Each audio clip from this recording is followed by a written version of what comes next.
ny mofinaina isan'andro atolotry ny mpitandrina rakotina valina maoly.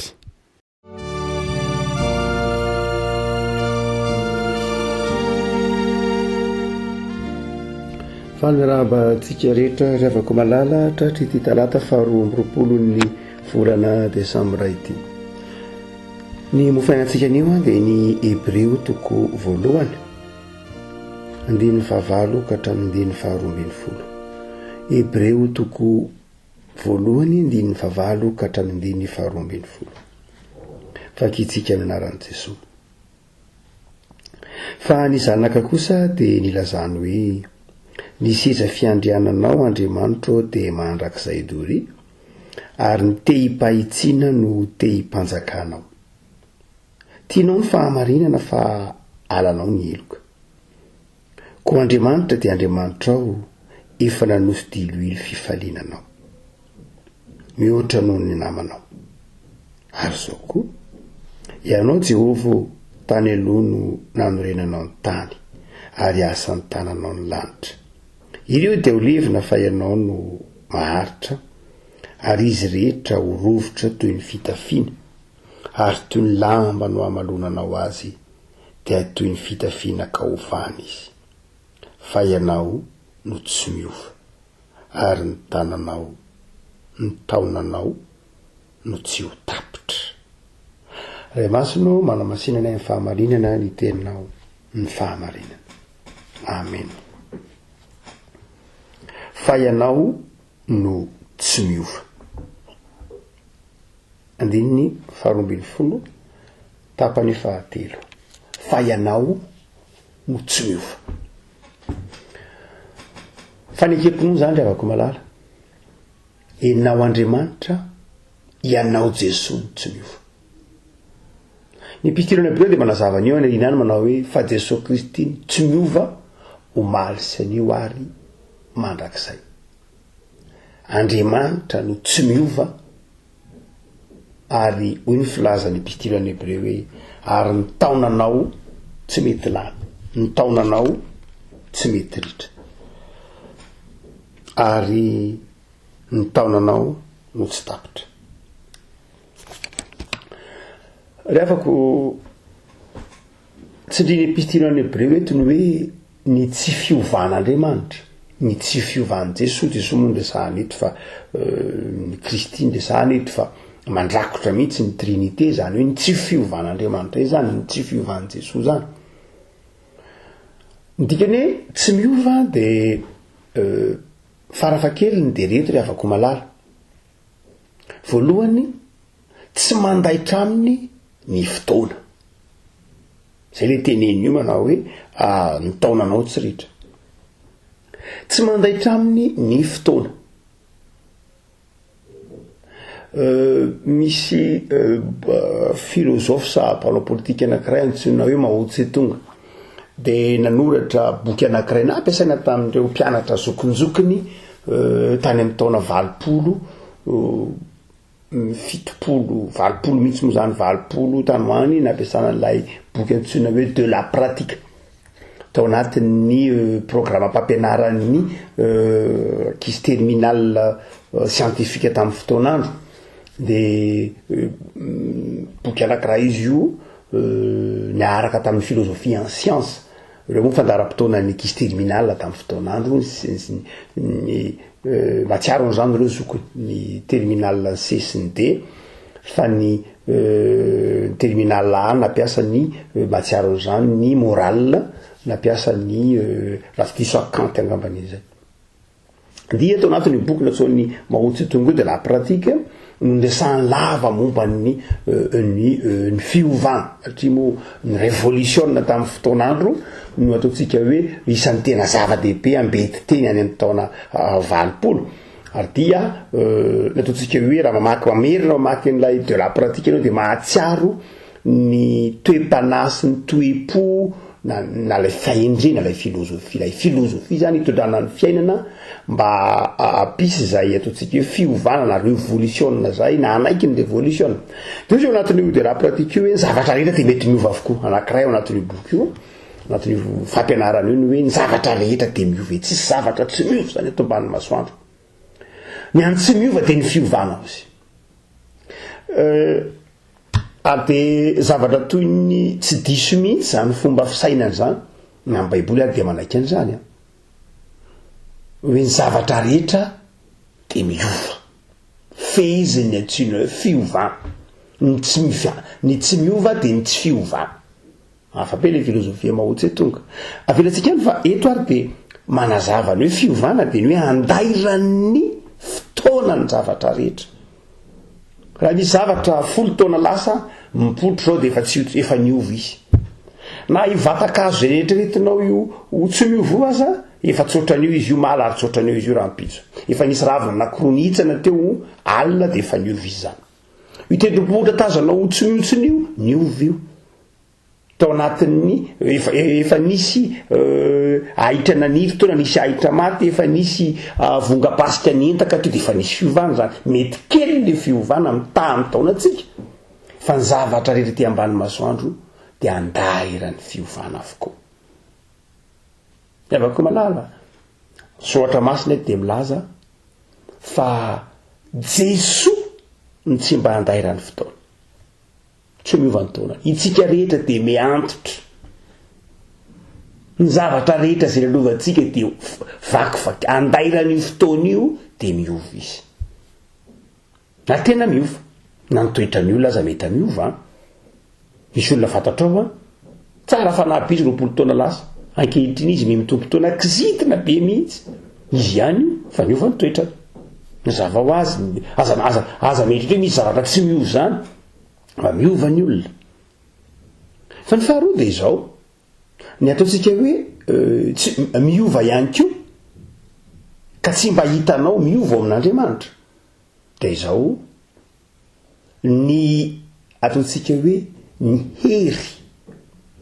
hery force hoy ny filazanareo azy any amin'ny famaritana antsona hoe hery mahatsiaro an'izany ny ankizy any amin'ny classe de 4e nantaona taona fahavalony tamin'izany ny filaza azy teo ity hoy ny ankizy nianatra tamin'ny fotoanandro tamin'ny taloha classe de 4e tamin'ny fotoanandro nankehitriny de namaritra ny antsona hoe hery ino ny antsona hoe hery ny antsona hoe hery de izao zay rehetra manova hetsika na manova bika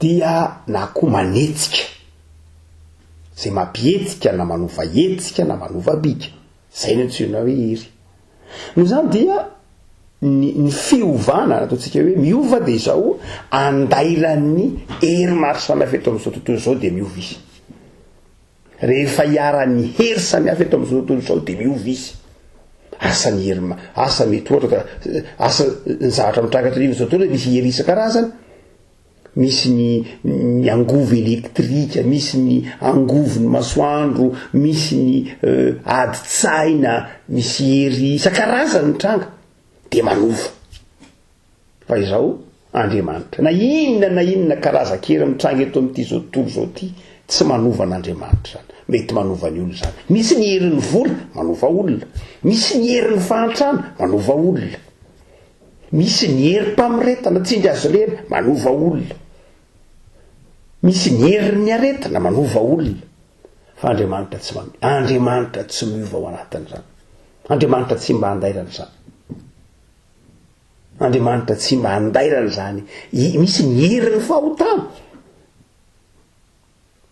fahotana maherin'ny fahotana tatsika toetra ratsy isan-karazany manova ny olona fa Andriamanitra tsy voaovany zany zay le hoe tsy miova otsika manao hoe manova zavatra eto amin'izao tontolo zao ny fotoana reo hery maro isan-karazany fa ny fahatelo zay ataontsika hoe manova izao tontolo zao mihitsy koa de ny toe-tsaina ny fanabeazana manova zao tontolo zao zany tsy ilay lafin'ny materiel ihany zany ny miova fa izao koa manova zavatra koa ny lafiny ataontsika hoe ide ny fisainana de mety manova ny fisainan'ny olona 10 taona lasa de tsy hitovy amin'ny fisainantsika zao miova amin'ny fisainana ny fanabeazana ny ideolojia ny fampianarana zany de manova izao tontolo zao manova ny olona zany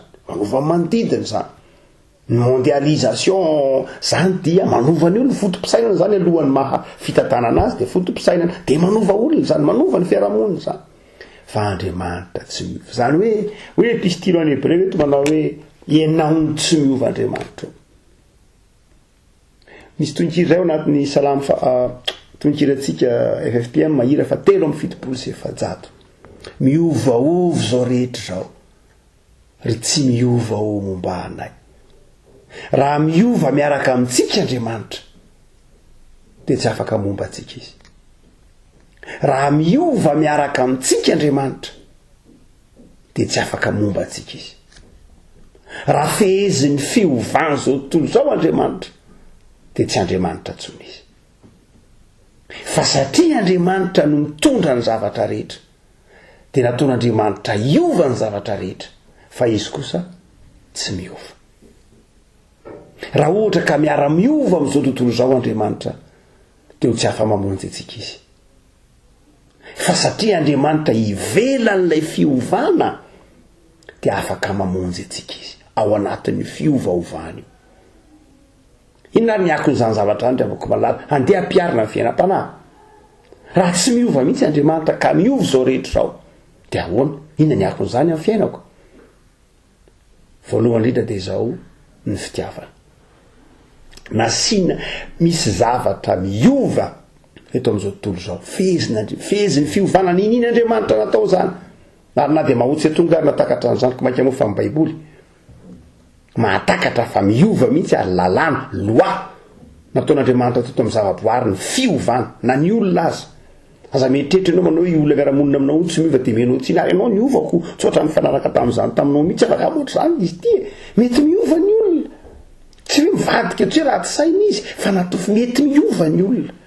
Ny sain'ny olona arakaraky ny fahalalany ny zavatra fatany zato 10 taona lasa hafa 10 taona tena hafa de miova izy tena mba niova hevitra kosa fa tsotra n'intsony mazava ho azy fehezin'ny fiovana ny olona.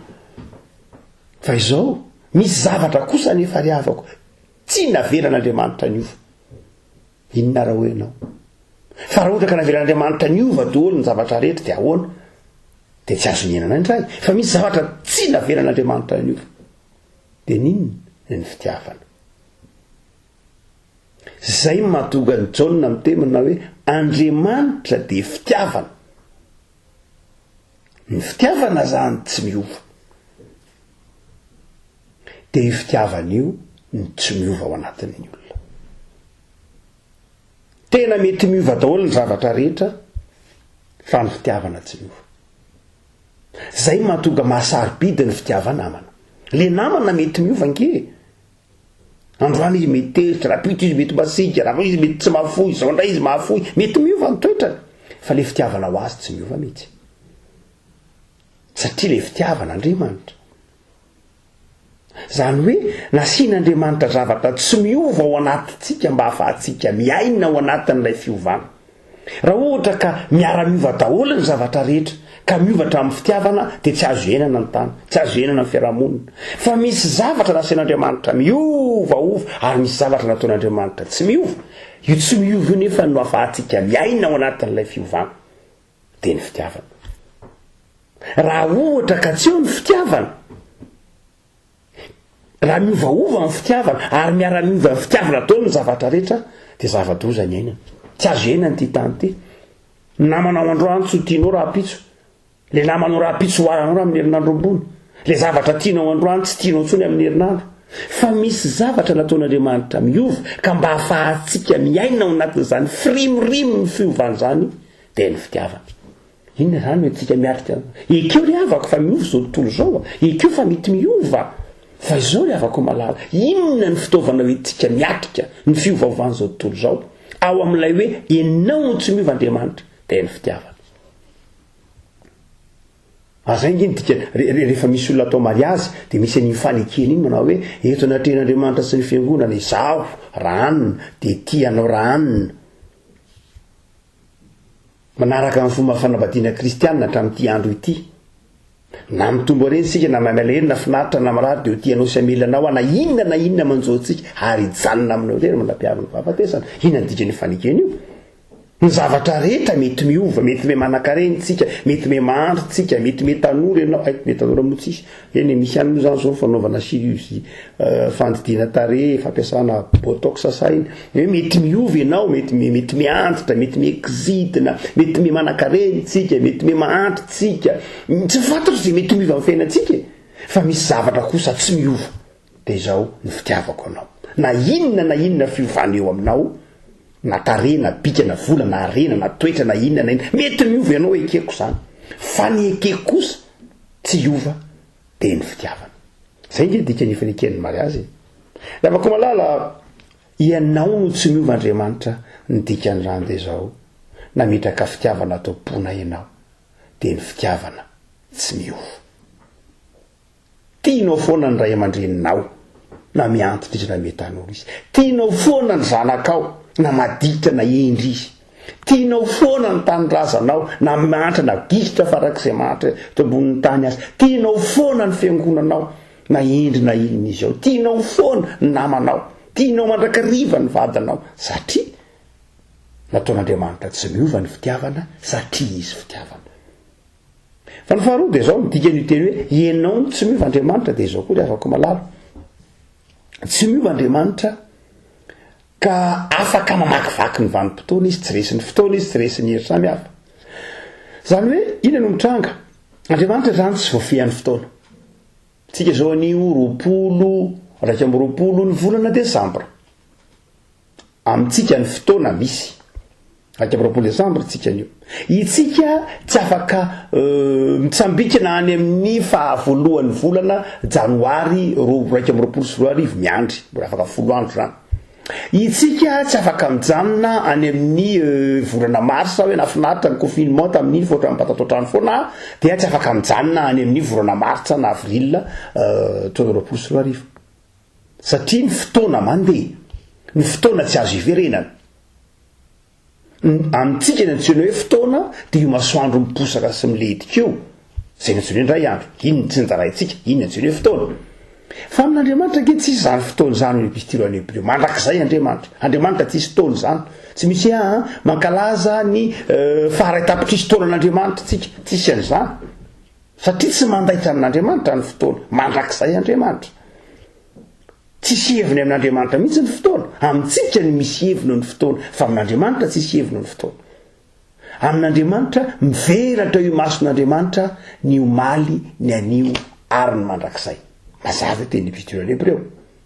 Iza zany de tsy afaka mitsambikina any amin'ny 20 taona ho avy satria voafitra ny fotoana. Andriamanitra tsisy heviny amin'itsy io fotoana io, fa Andriamanitra mivelatra eo ambany maso ny lasa sy ny ankehitriny ary ho avy. Andriamanitra afaka makany amin'ny 20 taona ho avy. Andriamanitra koa afaka mbola mijanona any amin'ny 5 taona lasa. Zay Andriamanitra mandrakizay azy. Andriamanitra afaka mijanona any amin'ny 10 taona lasa. Ary Andriamanitra afaka mandeha any amin'ny fiainako amin'ny 20 taona ho avy.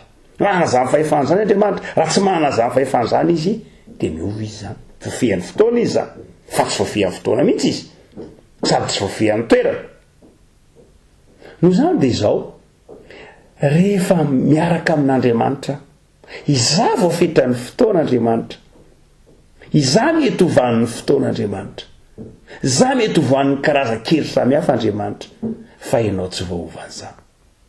Noho zany de zao rehefa mandray an' Jesosy tompo sy mpamonjy ahy aho, ka atao anatiko izy ao anatin'izany toetsainy zany no hitondran'i Jesosy ny fiainako. Ina ndika zany ry havako? Ataovy hoe nanoty ianao tapabolana lasa zay, asa zay nataonao tany tapabolana lasa, mety nitabataba taman'olona tany ianao, tsy nitandrina ianao tapabolana lasa, mety nandratra olona, mety nivavavava tamin'olona mihitsy, sa inona tapabolana lasa zay. De izao nivavaka ianao tompo, tena mamelany heliko fa disoako, tena ohatra ny tezitra be tamin'iny ohatra ny teniteny foana koa ohatra ny tsy nahatandrina matsiaro an'izay ianao. De izao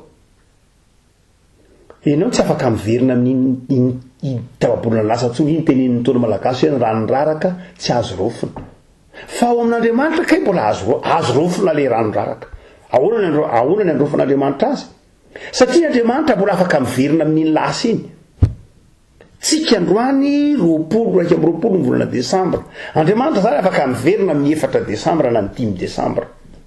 Hoe androany anao mifona, androany anao mibebaka, aleo aloha iverina nofinofon'ny olombelona zany fa tsy vitan'ny olombelona, fa andriamanitra afaka miverina any. De maninona andriamanitra?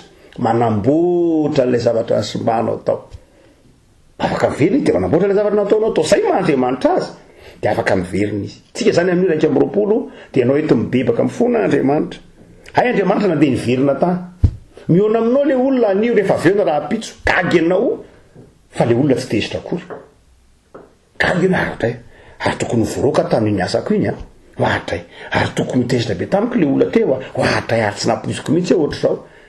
Ka satria ianao mibebaka, satria ianao tao aminao andriamanitra, satria andriamanitra ny fifonanao, de namboarin'andriamanitra ke le zavatra simbanao tapabolona lasa. De ny zavatra vatanao ankehitriny tsy vokatry ilay zavatra nataonao loatra, fa vokatry ny fanamboarana nataon'andriamanitra, de lasa mety indray le izy.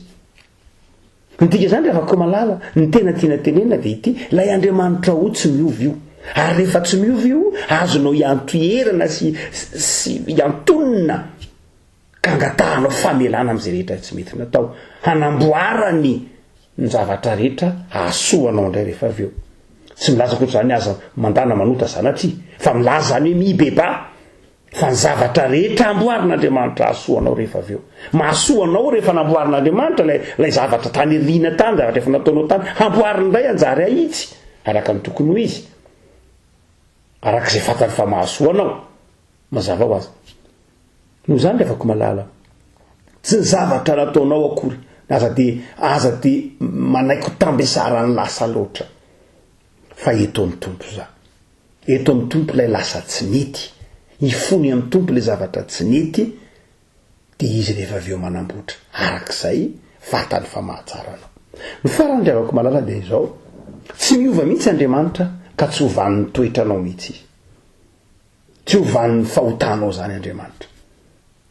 Tsy miankina amin'ny toetranao mihitsy ny toetran'andriamanitra. Tsy misy herim-pahotana na herin'inona mitraga ety ambany masoandro ka nova ny fitiavan'andriamanitra anao. Ianao ara rehavako malala mananjanaka, manota ny zanakao, atao hoe vakiny ny zanakao, ny verana, ny vazina, ny vilina, ny satatro tsy fantatro. De tsy manao mihitsy anao hoe rikotsoa zanako ianao fa tena namaky vera. Tsy olombelona manao an'izany. Ka maika fa andriamanitra. Na inona fahotan'ilay zanakao, ny vakiny ny vera sa vakiny ny vilany ve sa inona, de tianao foana izy satria zanakao, tsy voaova ny fihetsika ilay zanakao ianao. Tsy niankina tamin'ny fihetsika ilay zanakao mihitsy ny fitiavanao azy, fa niankina tamin'ny fotsiny hoe tiako satria zanako. Ka maika fa andriamanitra. Noho zany andriamanitra tsy hovan'ny toetranao mihitsy hoe tena mba nanota de ariko zany ianao. Andriamanitra tsy manao an'izany. Andriamanitra tsy zany. Hoe satria ianao nanota de arian'andriamanitra tsy ho zanany, satria ianao tezitra, satria ianao tsy nanao adidy, satria ianao kamiangona, satria ianao tsy vitanao ny adidiny mahadekona na mahampandray, satria ianao tsy nivavaka zay de ho arian'andriamanitra. Tsy zany andriamanitra anaka. Andriamanitra tsy miova, raha izay andriamanitra de niova izy. Mivadika izy zanatry. Zay mahatonga amin'ny Paoly eo amin'ny mpitaratasy ny soatana ho an'ny Timoty manao hoe anako, na de miova azy sika, na de tsy mahatoky azy sika, izy mahatoky, izy tsy miova, fa tsy mahazo mandany tenany izy satria izy tsy miova. Rehefa ny tena izy hoe za tianao de tianao hatramin'ny farany. Jaona toko 4:20 hoe andriamanitra rehefa tiany azy eto amin'izao tontolo zao de tiany azy hatramin'ny farany. Tsy miova zany andriamanitra. Tsy hoe nanota ianao de niova andriamanitra. Tsy hoe tsy nino ianao de niova andriamanitra. Tsy hoe satria mitenao hoe tsy misy andriamanitra de tsy misy tokoa andriamanitra. Tsy zany. Andriamanitra tsy miova mihitsy zay mety ho fiovana ety, ivelany io fiovana eo izy. No zany de izao tiany mandrakariva ianao. Tsy miankina amin'ny fiezahanao, tsy miankina amin'ny hotanao andriamanitra, fa rehefa tianao de tianao hatramin'ny farany izy. Fa raha sanatria very ianao de tsy izy ny nanary ianao, fa ianao ny nanary ny tenanao.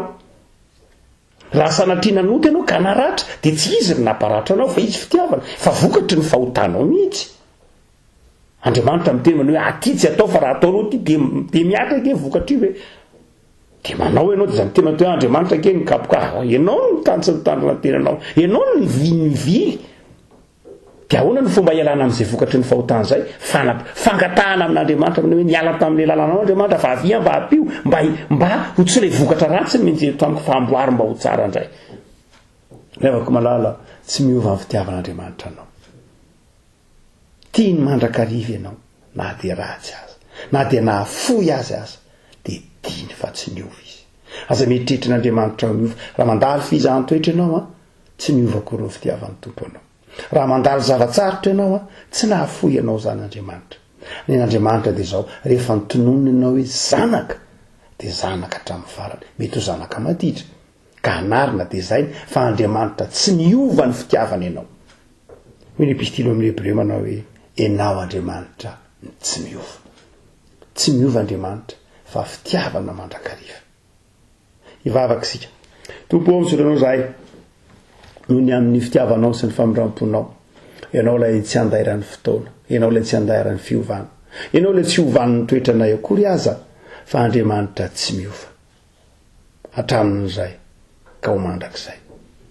ianao nahazo zao rehetra zao ary nisy talohan'izao rehetra zao ianao no zany mitondro zao rehetra zao amin'ny fahendrena ianao de mampianaranay tompo atoko fa ny andriamanitray lehibe noho izao tontolo zao lehibe noho ny fiovaovany zao tontolo zao ny andriamanitray mitondra anay amin'ny fitiavana ao anatin'ny fiovaovoany zao rehetra zao ianao andriamanitra tompo farana ny tao ekenay fa mety misy miova ny zavatra maro samihafa amin'ny fiainana isan'andro fa ataovy miova asoa anay tompo ataovy miova atsara anay tompo ny zavatra rehetra ianao ny tsy miova ny fitiavanao anay tsy miova ny famindramponao anay tsy miova ny fahasoavanao de tehirizy tompo tsy iova ny fitiavana ianao fa hitoetra mandrakariva hiarika taona vaovao zahay de ataovy matoky fa andriamanitra tsy miova ianao mitondra anay amin'ny fitahina matretrika hatrany